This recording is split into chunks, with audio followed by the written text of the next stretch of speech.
People's Club of Nigeria International anyị nọ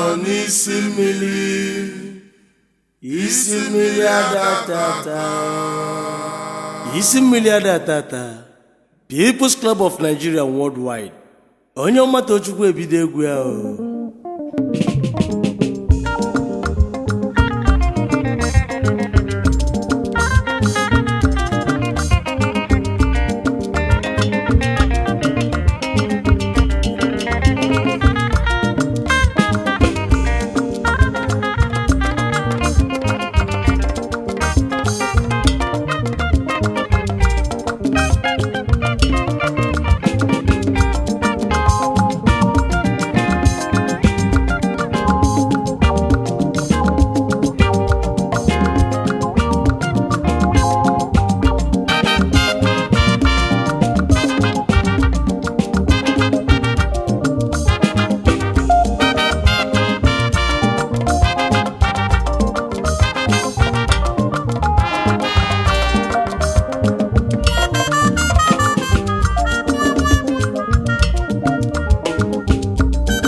Ọdịofele ka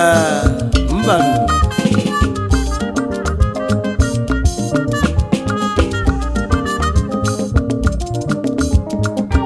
Oyo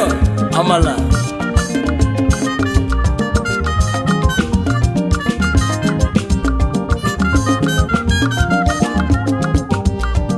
anebu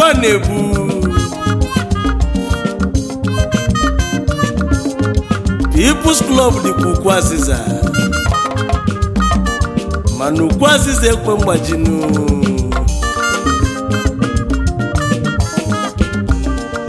People's Club bụ enyi maka na adachi enyi achọ n'ọfịanụ ndị ọma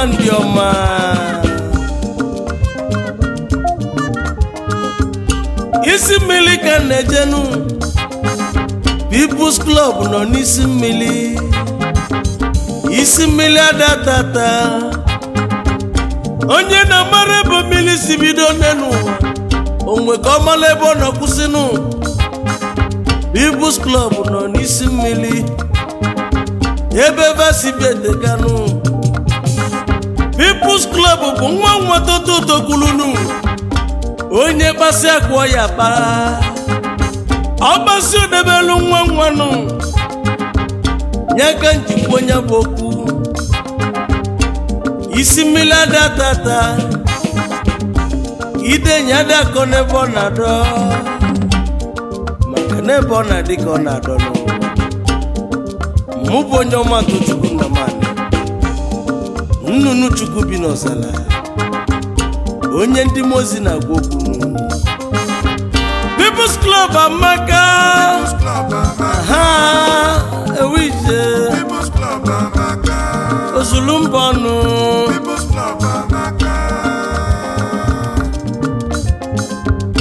People's Club amaka badukwu Ukwu Aziza ekwe mgbaji ogiliga walụba na nwa ka enwebe anwụlio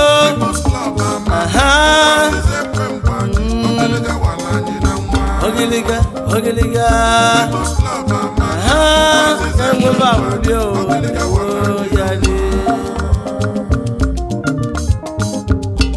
People's Club bụ enyi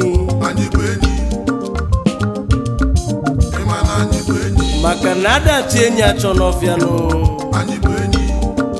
mụ bụ onye ọmata Chukwu Nnamani wee wele egwu a wee na-ekene ndị People's Club niile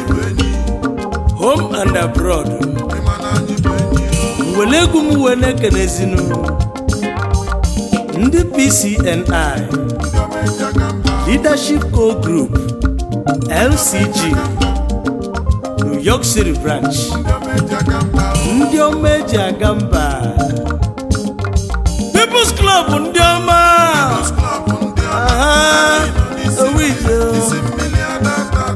ogiliga walụba na nwa ọkasị akasị owija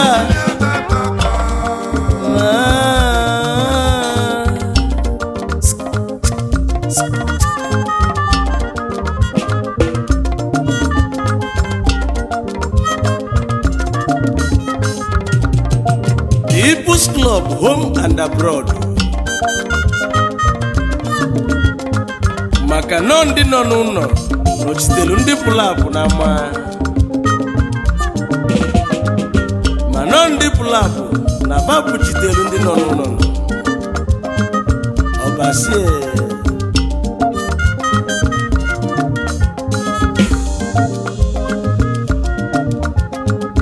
ebido m n'isi wee jebe ije mụ na-eje n'ụwa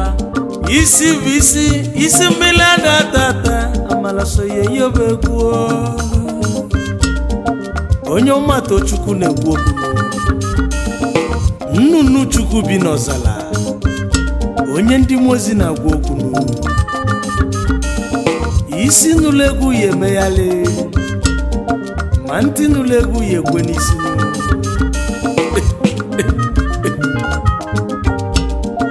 anyị ekenezianụ High Chief Sir Dr. Joe Ilonze, National and International President, People's Club of Nigeria, International Home and Abroad. Ezugonna mana ọ bụ ntọna n'ukwu unu ka anyị na-eso ma ngị lụba ọlụ Chukwu site n'ụwa gị lụbanụ maka na onye ifie na-ewe ọra iwe alụ ka o ji aga n'ụwa maka ifeọma niile enu Jizọs Kraịst mene n'ụwa emesi kpọgbuo onye n'obe bụ onye asọ mmiri ọ bụrụzie mmadụ nkịtị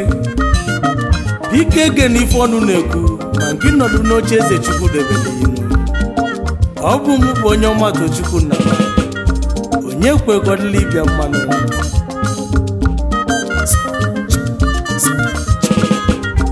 Petro People's Club onye ọma biko bilinu igwe ọha zuru nye His Royal Majesty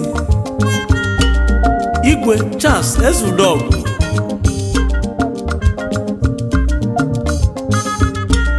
igwe ọha zuru nye Igwe one of Ichida Patron People's Club of Nigeria, National and International.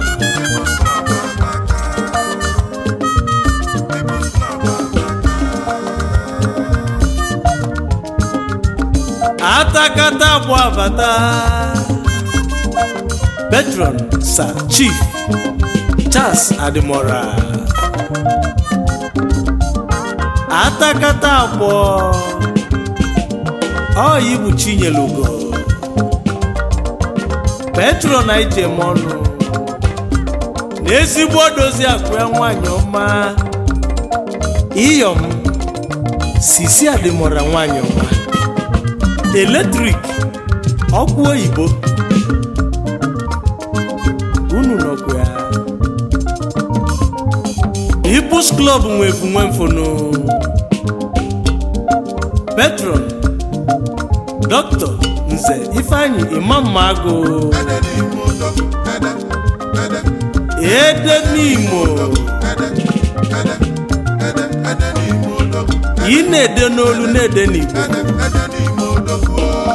Ọgaranya bala akụ na gbogbo Oyi bụ Patron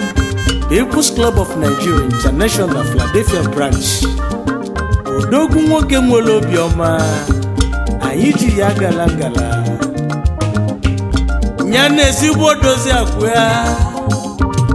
Patroness bịa ugeze dị mma Stainless ugeze lolo Patroness Lolo Dr. Victoria Chinwe Mago ugeze nwanyị ọma Oyi bụ Patroness People's Club of Nigeria International Philadelphia Branch Osodie Mago ugeze nwanyị ọma amalite nwanyị obi dị ọcha Stainless Lolo onye ọmata Chukwu ekene unu ayo amala asị na ijele na mmọnwụ ọzọ ada agba na mmanụ People's Club bijele omekantinu People's Club biafumanya omekantinu Chief Sir Dr. Eze Gozieze Akunwafo of Oba omekantinu People's Club Founding Chairman Emeritus Nyana ezigbo dozi agwa Founding First Lady Emeritus Lady Uche Odogwueze Anyanwụ ụtụtụ nwanyị ọma Odibeze PCNI Philadelphia Branch ma na-ekwu ọgaranya ka ọ bụrụ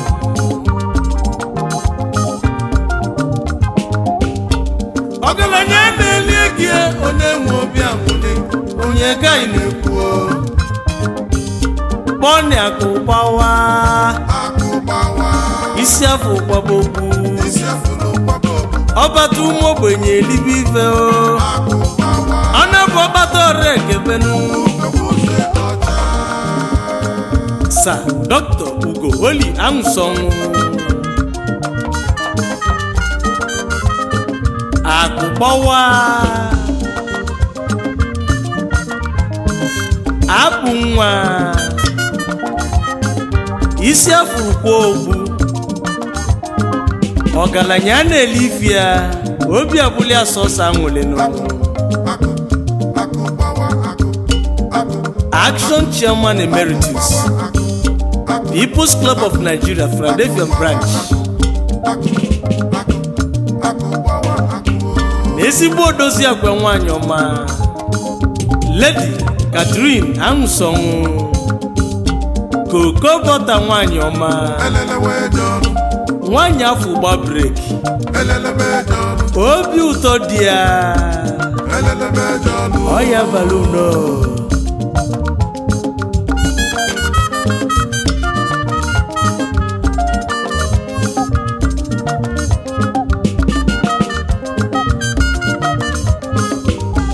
Ugeji Ejemba ya Chief Sir Paul Uba Ugeji Ejemba n'isi ọbọ mmiri onumekene yo Chief Sir Paul Uba Ugeji Ejemba n'isi ọbọ mmiri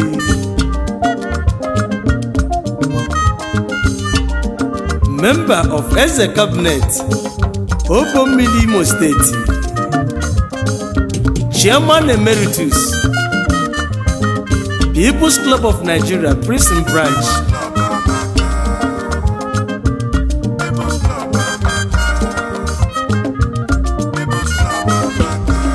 n'ezigbo odozi akwa nwanyị ọma Lolo Lady Priska Uba Amalite nwanyị of Obommili First Lady Emeritus Preston Branch Oya dịlị unu na mmanụ Nene onye njem ọnụ n'ọbata Chief Sir Godfrey Ajoko Chief Sir Godfrey Ajoko Chairman People's Club of Nigeria International New York City Branch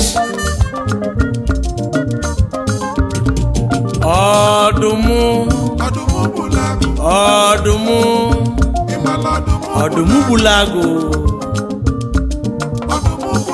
ọgwụ ibi dịka aka naanị ọ ịba akwa akụlụ maka na ikuku bugharịsị igwu nkwụ ọkụlụkwa ebe ọkụlụ ọmụ bụ nnụnụ Chukwu bi n'ọzara nnukwu mmadụ eji ama atụ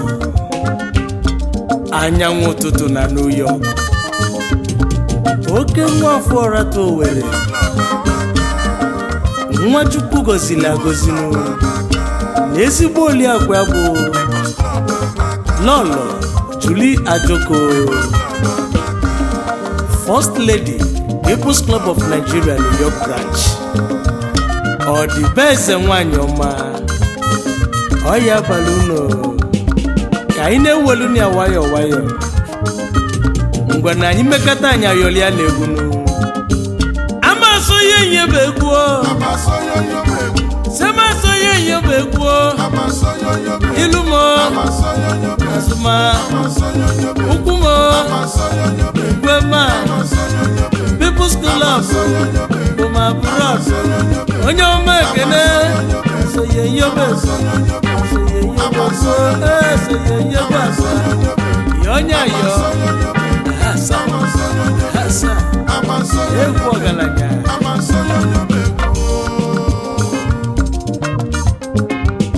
Chief Francis Owo Ọzọmkpụ Chief Francis Owo Ọzọmkpụ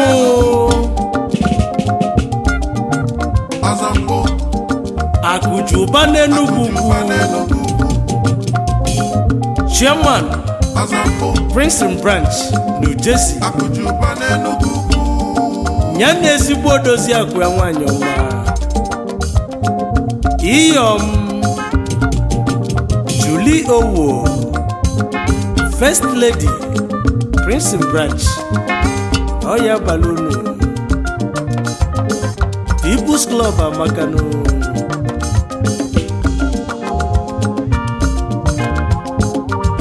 Ebubagu Biafumanya Barrister Sir Nze Imokolo Ebubagu Asina Ebubagu Nechagunu Chairman PCNI Philadelphia Branch The Horse Nyano Odozi Akuya Lady Rose Okolo First Lady Agugo nwanyị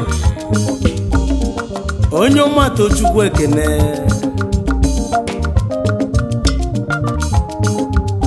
nenu nwoke ọma si ihe ọma eje Honorable Ima English Adimole Honorable Sir Ima English Adimole nwoke ọma si ihe ọma Ichie gburugburu ọgwụ iji dọla na Hennessy emoji ọgaranya maka esi eli ego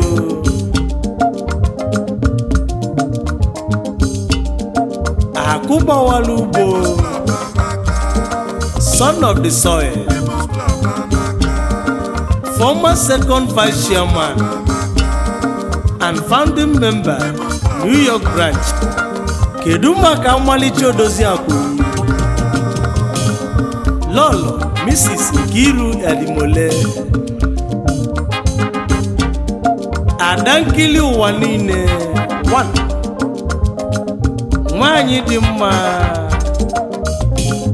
unu so na ndị anyị ji agala na People's Club Honorable Tony Obi nwata kwata aka bịakene Honorable Tony Obi nwata kwata aka 1 na People's Club Secretary People's Club of Nigeria International Philadelphia Branch The Horse nke ide ka ọnụ yekwunu onye ọma na-edemede dị mma n'aka Founder and Chairman PDP USA Nwokwelio n'ezigbo odozi akụ nwanyị ọma Mrs. Charity Obi Oledo nwanyị Omobi dị nwanyị ọma Oya Balonu Dr. Anthony Kanu Honorable Secretary People's Club of Nigeria New York Branch The Big Apple nwoke agba ejemba nyana odozi akụ ya Dr. Mrs. Ngozi Kanu Ugo Bekee unu nọkwa ya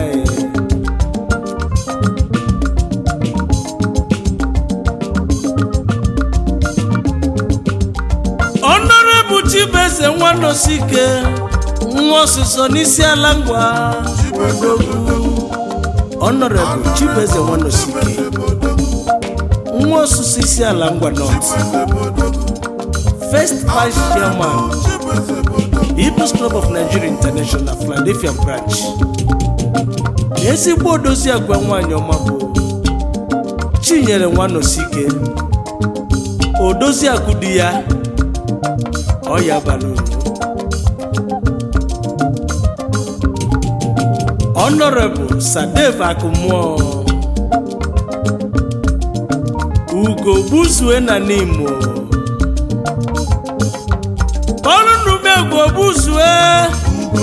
Ugo Buzue na Nimo Dogu Second Vice Chairman People's Club of Nigeria Philadelphia Branch The Horse Nyana ezigbo odozi agwa nwanyị Lady Ifeoma Akumo The Quality Lady unu nọkwa ya onye ọma Tochukwu ekene nne nwa meleze ngwabịa omeka osiapụ nwa Lady D Honorable Chief Lady Doris Ukamaka Anyado Lady D nne nwa meleze of Amigbo National Second Assistant Secretary and Secretary Emeritus Shero Hill Branch People's Club of Nigeria International Obele fi kobela banenu ebe nnukwu efi amakotere Mother Teresa na Columbus, Ohio, USA Nyana ezigbo di ebo Sir Dr. Emeka Bernard Anyado Honorable Cactus Ozuome Ojiwaya aga ndị ọmasị Nwangele Local Government wepụta onye ọma Tochukwu ekene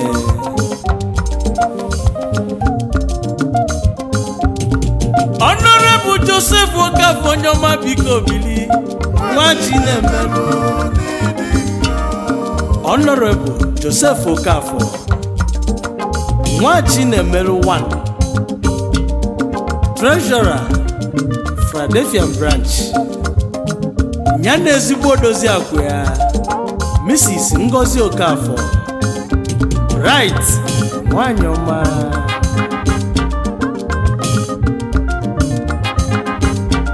onye ya na nwanne ya onye ya na nwanne ya ife adịka nwanne Sir Professor Ima Ihejirika onye ya na nwanne ya 1 of Ngobala Financial Secretary People's Club of Nigeria Philadelphia Branch nyana odozi akwa ya Lady Chioma Joy Ihejirika oyoyo dia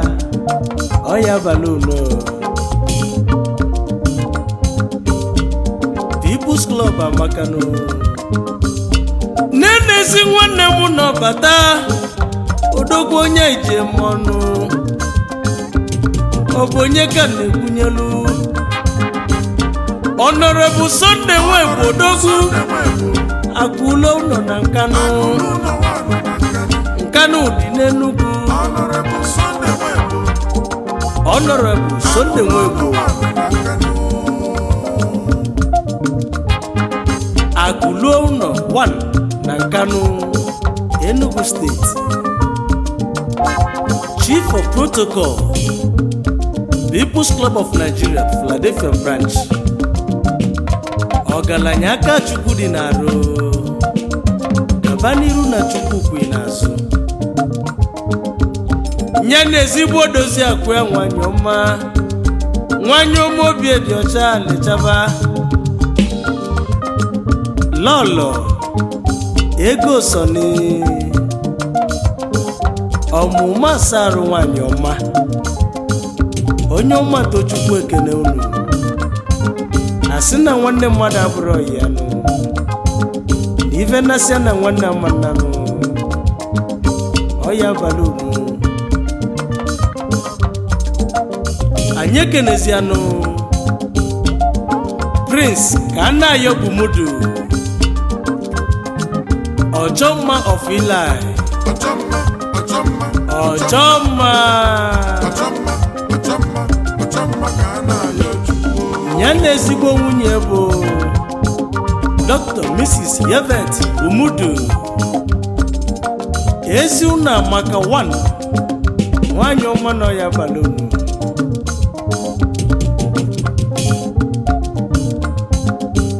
aka ekpuchi ọnwa na Mbaise ya odogwu nwere Igbo bụ kedu injinia ole dị mma Idewu aka ekpuchi ọnwa 1 na Mbaise onye nweghị nwere ifenu aka dị ekpuchi ọnwa Chief Executive Officer Creative Health Care Service Corporation ezigbo odozi akwa nwanyị ọma bụ Lọlọ obi dị mma ole dị mma Achalugo nwanyị ọma ngala kwesịrị ya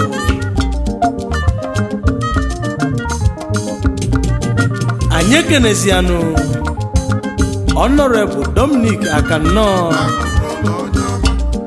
Akụluo ụlọ 1 of Nkwere Akụyi ilulu ụlọ ya na ezigbo odozi akwa nwanyị ọma Lọlọ Amaka Akanọ Ugo Simba 1 unu so na People's Club of Nigeria Philadelphia branch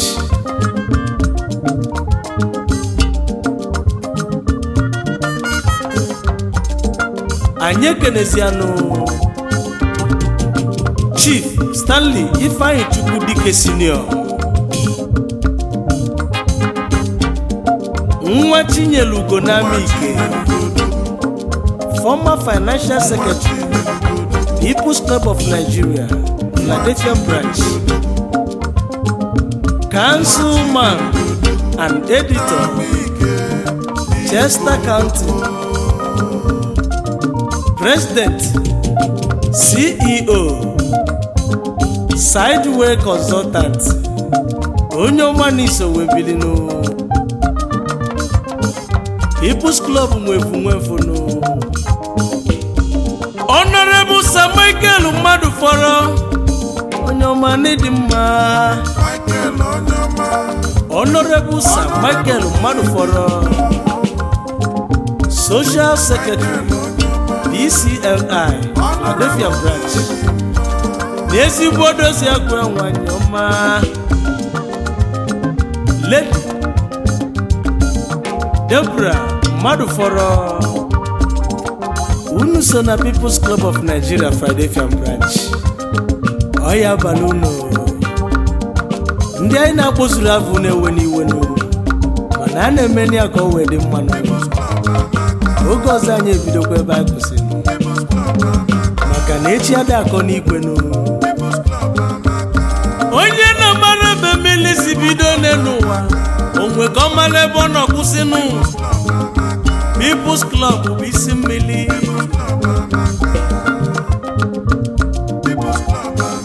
onye basi odebelu nwa nwanụ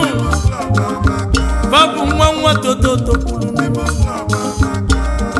ngwa ndị be anyị ka eme n'ụkwụ naanị amara so ya enyoba egwu